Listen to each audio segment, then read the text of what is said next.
Hi friends, welcome to home style. ఈరోజు వీడియోలో bread crumbs ఎలా చేయాలో చూద్దామా. బ్రెడ్ క్రమ్స్తో కోటింగ్ చేసి ఏదైనా డీప్ ఫ్రై చేస్తే క్రిస్పీగా వస్తాయి. బ్రెడ్ క్రమ్స్తో కోటింగ్ చేసి డీప్ ఫ్రై చేసిన రెసిపీస్ లింక్ కింద డిస్క్రిప్షన్లో ఇస్తాను. ఎందుకు ఆలస్యం, రెసిపీ చూసేద్దామా మరి. మీడియం ఫ్లేమ్ పైన ప్యాన్ పెట్టుకొని బ్రెడ్ స్లైస్ని వేడి చేయాలి. ఫ్రెష్ బ్రెడ్ కానీ ఫ్రిడ్జ్లో నుండి తీసిన బ్రెడ్ కానీ టోస్ట్ కావటానికి ఎక్కువ టైం పడుతుంది.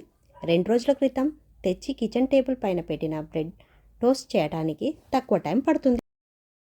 టోస్టర్ ఉంటే టోస్టర్లో కూడా టోస్ట్ చేసుకోవచ్చు. ఈజీగా టోస్ట్ అయిపోతుంది. టోస్ట్ అయ్యింది. ఇప్పుడు ప్యాన్లో నుండి తీసుకోవచ్చు.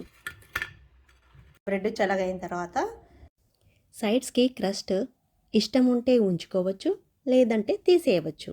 నేను అలాగే ఉంచుతున్నాను. టోస్టెడ్ బ్రెడ్ని పీసెస్ చేసుకోవాలి. టోస్టెడ్ బ్రెడ్ పీసెస్ని మిక్సీ జార్లోకి ట్రాన్స్ఫర్ చేసుకొని మిక్సీ పైన ఉన్న పల్స్ బటన్ ప్రెస్ చేస్తూ బ్రెడ్ క్రమ్స్ చేసుకోవాలి. బ్రెడ్ పీసెస్ ఇడ్లీ రవ్వలాగా పొడి అయినట్టయితే బ్రెడ్ క్రమ్స్ రెడీ అయినట్టు.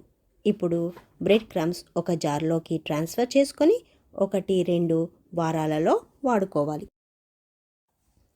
చూసారుగా, చాలా సింపుల్. ఇంట్లోనే హాయిగా బ్రెడ్ క్రమ్స్ చేసుకోవచ్చు. మీకు ఈ వీడియో నచ్చినట్లయితే లైక్ చేయండి. ఎంకరేజ్ కోసం ఛానల్ని సబ్స్క్రైబ్ చేయటం మర్చిపోకండి.